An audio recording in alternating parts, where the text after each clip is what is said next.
जैसे ही तलवार लेकर के मारना चाहा, तुरंत ही एक तन महात्मा सामने आए और तलवार पकड़ ली। राजन, क्या बात है, क्यों मारना चाहते हो? अरे जी, हमारी दुकान उड़ी जा रही है भैया, हमारी सौदा उड़ी जा रही है। तुम तो ऐसी एक्सप्रेस चला रही, पैसेंजर ही चला लो, सवारी सवारी नहीं लेकर पत्ती है।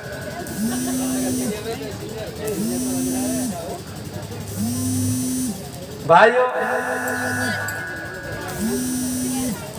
तलवार लेकर मारना चाहा एक तन साधु ने कहा, राजन क्या बात है, क्यों मारना चाहते हो?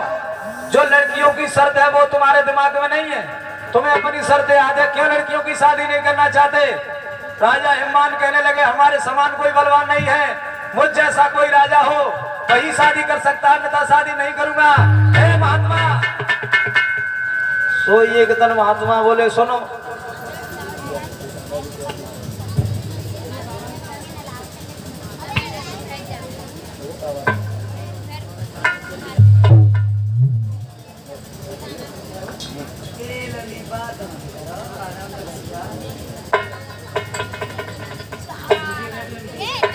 और बोले,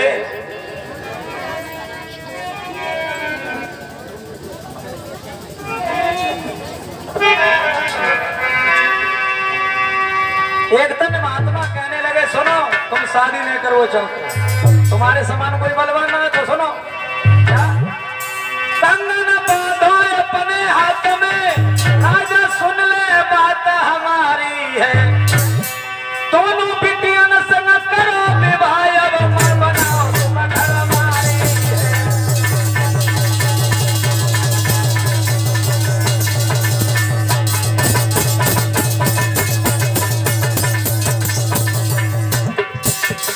एक काम करो, तुम्हारे समान कोई योद्धा नहीं तो तुम अपने हाथों में कंकण बांधो और दोनों लड़कियों की शादी अपने संग कर लो।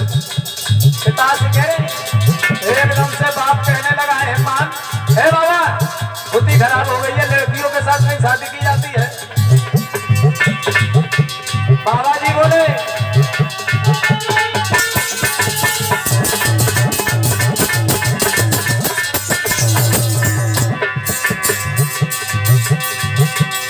सोने की बचन के आज साधु के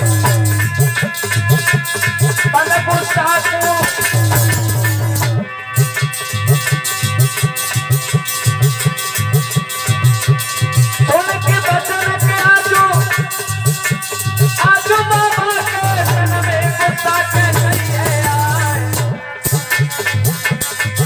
अरे मत तेरी बाबा की समय काटी, कैसी अकल कह रो बता।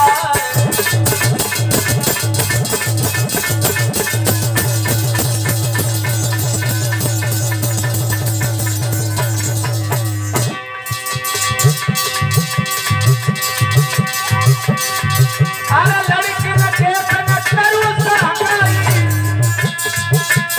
अपयश फैले दुनिया में जाए। मेरे समान कोई योद्धा नहीं है, ये मैं मानता हूं, लेकिन मैं शादी कैसे कर लूंगा? एक तन महात्मा कहने लगे, तो लड़कियां शादी करना चाहती है तो इसका मतलब तेरे समान कोई बलवान नहीं है तो शादी होगी नहीं। हम तो यही सोच रहे, तुम तो बढ़िया कोई बलवान ही ना, तुम ही कर लो। एक तन महात्मा की बात सुन के क्रोध आया, सोई महात्मा कहने लगे, तुम्हारी बुद्धि थोड़ी खराब हो गई है, सुनो हमारी बात, हम बता रहे तुम्हें।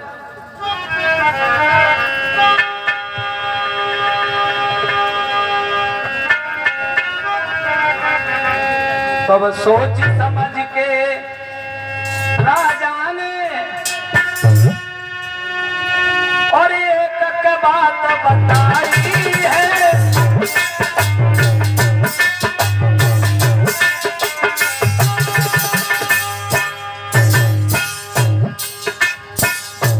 महात्मा जी समझाने लगे राजा को, हिमान से कहा, सोच समझ के साधु ने राजा को बात बताई है, बलवान बताता हूँ मैं राजा। अब तो बलवान जवान चाहते हो तो मेरी बात सुनो। सागर के पास में, बीच सागर में और तरे पर 100 योजन बीच एक घड़ा रखा हुआ है। वहां घड़े नहीं करवाओ और कोई योद्धा कोई बलवान नहीं ला सकता, कोई हरा गहरा ला भी नहीं पाएगा। जो कोई लाए के पार पे फोड़ दे बस भाई दर्शन शादी कर दियो, क्योंकि हम भी सागर पर रहते हैं। सागर में 100 योजन गहरा एक घड़ा बहा रखा होगा, जो बाहर लाए घोड़े पार पे बस उसके साथ विवाह होगा।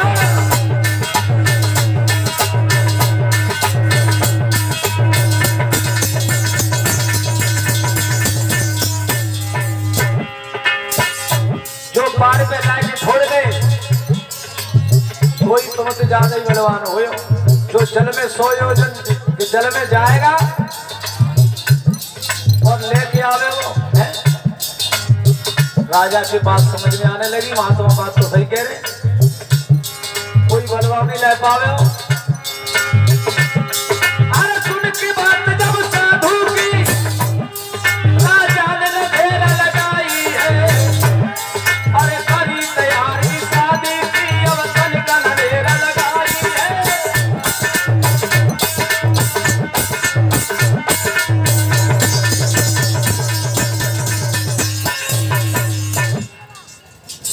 साधु की बात को सुन के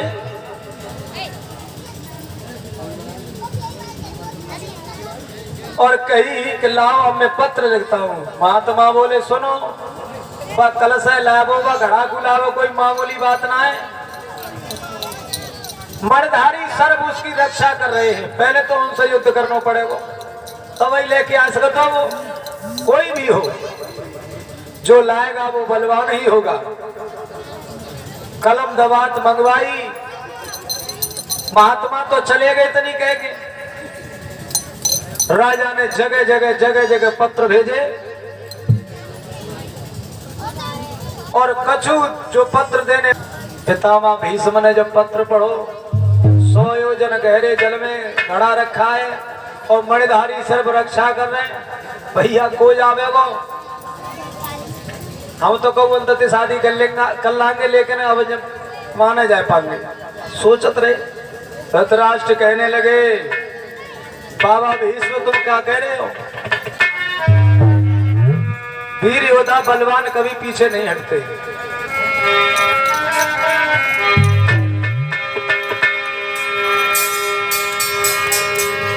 तुम पहले दिन पे गए तो कैसे काम चल जाएगा?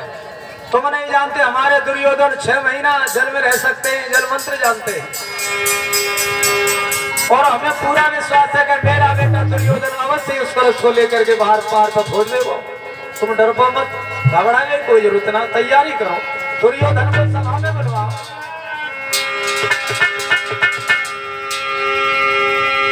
अरे दुर्योधन को पास बुलाकर भीष्म ने गिरा सुनाई है। दुर्योधन को बुलवाया, वरना बनो जल्दी कुरपति, अब क्यों रहे देर लगाई।